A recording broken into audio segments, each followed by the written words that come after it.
Krishna Guntur MLC స్థానం నుంచి పోటీ చేసిన టీడీపీ అభ్యర్థి ఆలపాటి రాజా ఘన విజయం సాధించారు. విజయం సాధించిన కూటమి అభ్యర్థి ఆలపాటి రాజేంద్ర ప్రసాద్ కు కలెక్టర్ నాగలక్ష్మి డిక్లరేషన్ ఫారం ని అందజేశారు. కూటమి నాయకత్వాన్ని నమ్మి పట్టభద్రులు, ఉద్యోగులు భారీ మెజారిటీ ఇచ్చారని అన్నారు. ఘన విజయానికి కృషి చేసిన ప్రతి ఒక్కరికి ఆలపాటి రాజా కృతజ్ఞతలు తెలిపారు. ఇక ఉద్యోగుల శ్రేయస్సు కోసం పనిచేస్తానంటున్న ఎమ్మెల్సీ ఆలపాటి రాజేంద్ర ప్రసాద్ తో మా ప్రతినిధి Pramod Kiran face to face. పట్టభద్రుల ఎమ్మెల్సీ ఎన్నికల్లో ఘన విజయం సాధించిన కూటమి అభ్యర్థి ఆలపాటి రాజా మనతో ఉన్నారు. అసలు ఆ గెలుపుకు సంబంధించినటువంటి మనతో మాట్లాడాను. సార్ చెప్పండి, మీ గెలుపు ఎలా చూడొచ్చు? అంటే ప్రత్యర్థి అభ్యర్థి కూడా కొంత వ్యాఖ్యలు చేశాడు, అంటే రిగ్గింగ్ చేసి గెలిచారని చెప్పి, దీన్ని ఎలా చూడొచ్చు?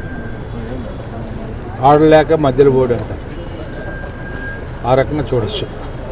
ఎందుకంటే నేను ఎక్కువ మాట్లాడటం అనవసరం, ఎందుకంటే గెలిచినప్పుడు అట్లాగే మాట్లాడతారులే అనుకునే భావం రానికుండా ఉండాల్సినటువంటి అవసరం ఒక బాధ్యత కలిగిన వ్యక్తిగా నా మీద ఉందని చెప్పి అనుకుంటూ, ఈ విజయం ఎందుకు వస్తుంది అనేది చాలామంది ఆలోచించాల్సిన అవసరం. ఈ విజయం అవసరం ఏంటంటే, ఈ ప్రభుత్వం మంచి ప్రభుత్వం, ఈ ప్రభుత్వం సుస్థిరమైనటువంటి పాలనతో కూడినటువంటి అభివృద్ధిని సాధించే ప్రభుత్వం, ఈ ప్రభుత్వం సమస్యలను పూరించగలిగినటువంటి ప్రభుత్వం, ఈ సమస్యల్ని రాకుండా చూడగలిగినటువంటి ప్రభుత్వం, సామాజికంగా, ఆర్థికంగా, రాజకీయంగా ఎలాంటి ఇబ్బందులు ఎక్కడ కూడా రాకుండా చూడగలిగినటువంటి సంకల్పం కలిగినటువంటి ప్రభుత్వం, అలాంటి యాటిట్యూడ్ కలిగినటువంటి కూటమి నాయకులు, అలాంటి ఆలోచన కలిగినటువంటి చంద్రబాబు నాయుడు గారు, పవన్ కళ్యాణ్ గారు, అదేవిధంగా పురంధేశ్వరి గారు, నారా లోకేష్ గారు, వీళ్ళందరూ కలిసి ఈ రోజున ఈ రాష్ట్రాన్ని ముందుకు తీసుకెళ్ళడానికి నిరంతరం ప్రయత్నిస్తున్నటువంటి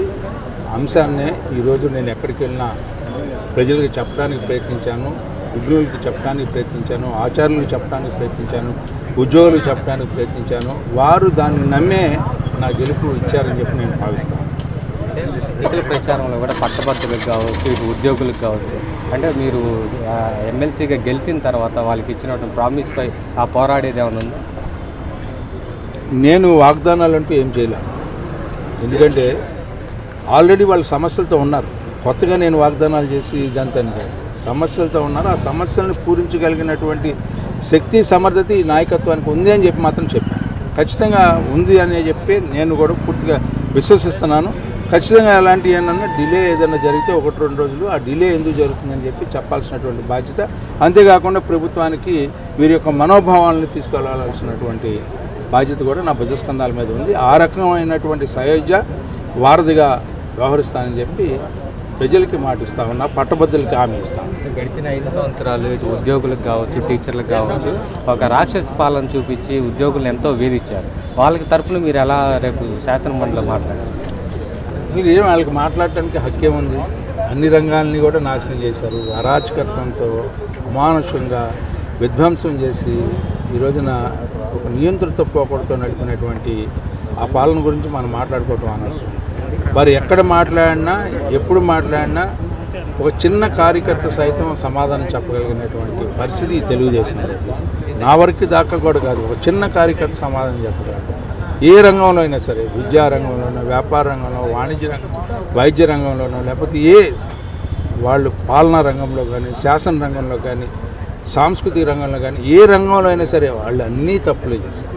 ఒక తప్పు చేయనటువంటి ఏదైనా ఉందంటే ఆశ్చర్యపడాల్సిన అవసరం ఉంది. అందుకని వాళ్ళ గురించి మనం ఆలోచించాల్సిన అవసరం.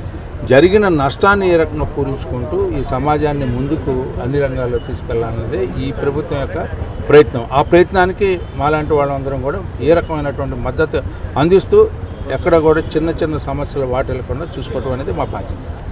ఇది పూర్తిగా చూసుకుంటే ఎమ్మెల్సీ ఎన్నికలకు సంబంధించి భారీ విజయాన్ని ఇటు పట్టభద్రులు కావచ్చు, ఇటు ఉద్యోగస్తులు కావచ్చు మంచి నమ్మకంతో నా మీద గెలిపించింది, భారీ మెజారిటీ కూడా కల్పించారు. దానివల్ల ప్రతి ఒక్కరికి కూడా ఇటు ఆ ముఖ్యమంత్రి చంద్రబాబు నాయుడు కావచ్చు, విద్యాశాఖ మంత్రి నారా లోకేష్ కూడా అభినందనలు తెలిపారు. కెమెరామెన్ షణ్ముఖతో ప్రమోద్ కిరణ్, సిటీ 24/7 గుంటూరు.